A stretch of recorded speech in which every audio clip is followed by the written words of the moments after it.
Pierre Whatley, born And and raised in Noonan, Georgia. Went to Howard, DC, Washington, D.C., and currently live and work there.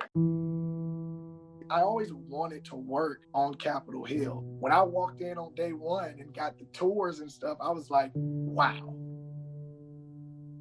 That is the beautiful thing about, our Constitution, living in D.C. You see it all. I've seen literally protests for the Easter Bunny. last week, you're going to work, 7 o'clock in Yep. the morning. I was literally walking in the crowd. You could tell that something was brewing, right? It felt different. It looked different, being the only Black person walking in the crowd, really.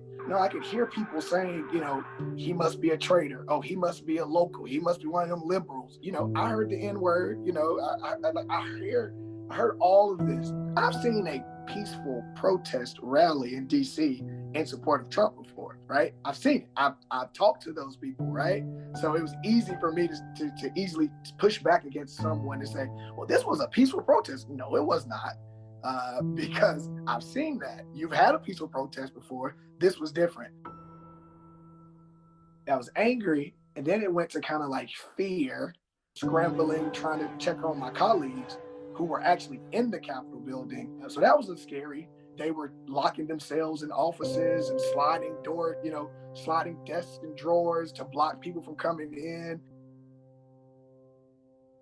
As a Black parent, these are difficult conversations to have. I haven't had an in-depth conversation with him about kind of perceptions and what he saw on the television. Of course, what we do for our kids moving forward is going to be really, really interesting in how the next generation kind of impacts and kind of integrates into society. What's the last week been like in Washington following all of that? Tense. Wednesday was kind of a climax point where that happened, and people say, you know what, enough is enough. It definitely makes everyone look in the mirror at themselves and say, wow, where have we come? What have we come to? America, the United States, is we are the beacon. We're the shining light on the hill. And I think most people would say this has gone too far.